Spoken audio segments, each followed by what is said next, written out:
இப்போ வந்து என்னோடய மிஸ்ஸோட வீடை பார்த்தோம். நான் வந்து நிறையா வீடை போய் பார்த்து எடுத்திருக்கேன். எல்லா வீட்லேயும் பார்த்தீங்கன்னா நிறையா திங்ஸ் இருக்கும், அதுவும் நீட்டாக தான் வச்சுருப்பாங்க. ஆனால் இங்கே பார்த்தோன்னா வந்து திங்ஸ் ரொம்பவே கம்மி.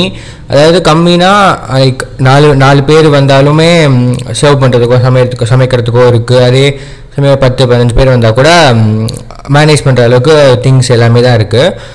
அது எப்படி வச்சுருக்காங்க இவ்வளோ நீட்டாக அப்படின்னு அவங்ககிட்ட கேட்போம் நம்ம. அதுதான் நிக்கில், நான் வந்து என்னன்னு சொல்கிறேன்னா, ஃபஸ்ட்டு வந்து நான் வளர்ந்த இடம்லாம் பார்த்தேன்னா என்னோடய அம்மா இருக்கிற வரைக்கும் வந்து அது வந்து ஒரு சின்ன வீடு தான், அதை நீட்டாக மெயின்டைன் பண்ணியிருந்தேன். அதுக்கப்புறம் எங்கள் அம்மா வந்து நான் 9th படிக்கும்போது அம்மா இறந்தாச்சு. அதுக்கப்புறம் நான் இருந்த இடம் வந்து பார்த்தீங்கன்னா ரொம்ப வெரி ஸ்மால் பிளேஸ். அதில் வந்து நீ பார்த்தீங்கன்னா என்னோடய பெரியப்பா பசங்க நாங்கள் எல்லாம் ஒரு கூட்டு குடும்பமாக இருந்தோம். நீ பார்த்தா அந்த என்ன சொல்கிறது, ரயில்வே கம்பார்ட்மெண்ட்டில் படுத்துருக்க மாதிரி தான் நாங்கள்லாம் படுத்துட்டோம். ஒரு கம்ஃபர்ட்டுன்றது எங்களுக்கு ரொம்ப கம்மி.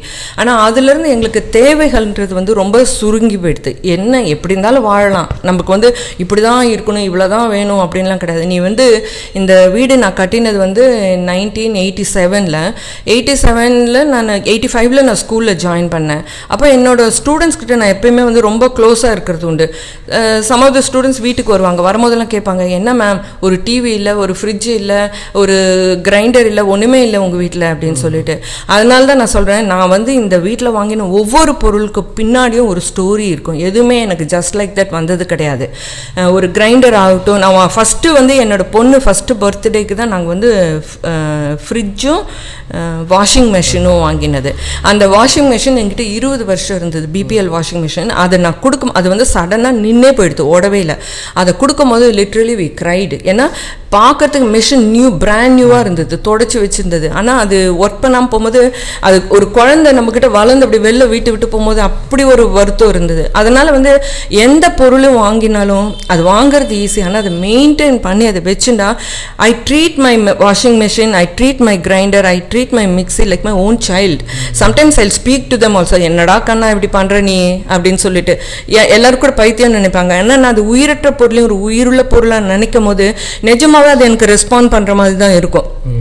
இதுதான் நம்ம எந்த பொருள் வச்சுருந்தாலும் அதுக்கு வந்து உரிய மரியாதை கொடுத்து வச்சா அதுவும் வெதர் இட் இஸ் அ நான் லிவிங் திங் இட் லிசன்றது என்னோட கான்செப்ட். அதே மாதிரி நிறைய பொருள் இருக்கணுன்றது கிடையாது. நம்ம நிறைய பொருள் வச்சுக்கலாம், இவா வச்சிருக்கான்னு வாங்கி வைக்கலாம். யார் மெயின்டைன் பண்ண போகிறது? நம்ம தான் மெயின்டைன் பண்ணணும். நம்ம சக்திக்கு மீறி எதுவும் தேவையே இல்லை. 10 பேர் வந்தால் நம்ம சமைச்சு போடுற அளவுக்கு திங்ஸ் இருக்குது. 10 பேருக்கு மேலே இப்போ யாருமே வந்தாலுமே கேட்டரர்ஸ் தான் டிபெண்ட் பண்ணியிருக்கா. அவள் கொண்டு வர போகிறா, அவள் சர்வ் பண்ண போகிறா, அவள் எடுத்துன்னு போகிறா. அண்ட் அதுவும் இன்னொன்று சொல்கிறேன் நிக்கில், என்னை இந்த மாதிரி திட்டினது கூட உண்டு எல்லாரும். கேட்டரர்ஸ் வந்து சர்வ் பண்ணுவேன்னா மீதி பொருளை நான் வாங்கி வச்சுக்கவே மாட்டேன் நிக்கில். நீங்கள் எடுத்துன்னு போய் யாருக்காவது சாப்பிட்ற வாழ்க்கை ரோட் சைடில் இருக்க வாழ்க்கை இல்லை நீங்கள் ஆர்ஃபனேஜுக்கோ கொடுத்துருங்க. அந்த பொருளை நான் வாங்கி வச்சுட்டு அந்த சாப்பாடை கெட்டு போய் சாயந்தரம் நான் தூக்கி கொட்டுறதுக்கு யாராவது அந்த டைம் சாப்பிட்றாளா? அதுதான்.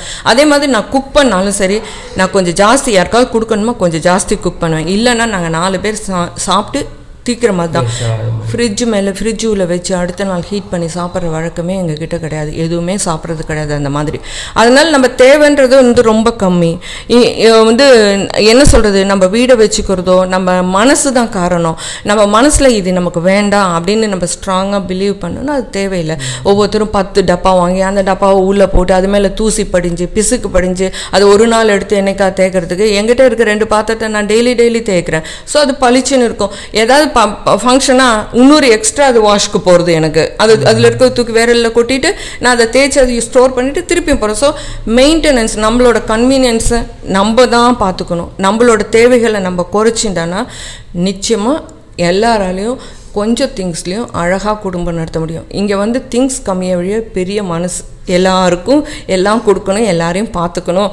இங்கே வரவன் இன்னொன்று வந்து என்னோட மாமியார் தான் எல்டஸ்ட் ஆஃப் திஸ் ஃபேமிலி. என்னோட மாமியார். ஸோ எல்லாருமே என்னோட ஆற்றுக்கு வருவா. வயசானவாள்லேருந்து எல்லோரும் வந்தாலும் எல்லாருக்கும் எல்லாம் கொடுப்பேன், எல்லோரும் ஹாப்பியாக போவாள். ஆனால் வந்து அதுக்குன்னு நம்ம நிறைய கேட்ஜெட்ஸ் வச்சுட்டு நம்ம இப்படி பண்ணி நம்ம ஷோ பண்ணிக்கணும்னு அவசியமே கிடையாது. என்னோட ரோல் மாடலே அப்துல் கலாம். என்னோட அப்துல் கலாம்கிட்டேருந்து நான் நிறைய கற்றுருக்கிறதுல இதுவும் ஒன்று, சிம்பிள் லிவிங். அவர் என்ன எடுத்துன்னு போனார் ராஜ்பவன்லேருந்து வெளில வரும்போது, அவர் யூஸ் பண்ண திங்ஸை தவிர எதுவுமே எடுத்துகிட்டு வரல. ஸோ அதுதான் அந்த விங்ஸ் ஆஃப் ஃபயரும் விஷன் 2020 யார் படித்தாலும் தில் பிகம் லைக் தட். அது யார்ட்டையும் எதுவும் வாங்கிக்கக்கூடாது, யாருக்கும் நம்ம கொடுக்கணுமே ஒழிய எடுத்துக்கக்கூடாது, இதெல்லாம் கான்செப்ட். ஸோ அதனால் குட்டி வீடாக இருந்தாலும் குட்டி திங்ஸ், லிமிட்டட் திங்ஸை வச்சுட்டு அழகாக மெயின்டைன் பண்ணலாம். நிக்கில் மனசு தான், நம்ம தேவைக்கு மீறி எதுவுமே நமக்கு வேண்டாம், அதுதான். ஓகே, இப்போது பார்த்துருப்பீங்க எவ்வளோ சிம்பிளாக நீட்டாக அவங்க கம்ஃபர்ட்டுக்கு ஏற்ற மாதிரி அவங்க வீடு வச்சுருக்காங்கன்னு. இதே மாதிரியே இன்னொரு இதில் வந்து எபிசோடில் வந்து உங்களை சந்திக்கிறேன். தேங்க்யூ நிக்கில். நீ இவ்வளோ தூரம் என்னை வீட்டை பார்த்து கேள்வி கேட்டது. நீ எத்தனை தடவை வந்திருக்க இந்த வீட்டை இன்னைக்கு தான் நீ சுற்றி ஃபுல்லாகவும் பார்த்துருக்கேன்னு நினைக்கிறேன். சரி, இப்போ நீ வீட்டை பார்த்துட்டு உனக்காக நான் ஒரு ஸ்பெஷல் ட்ரிங்க் ஒன்று பண்ணி வச்சுருக்கேன், ஹெல்த்தி ட்ரிங்க், சாப்பிட்டுட்டு போகலாம். ஓகே.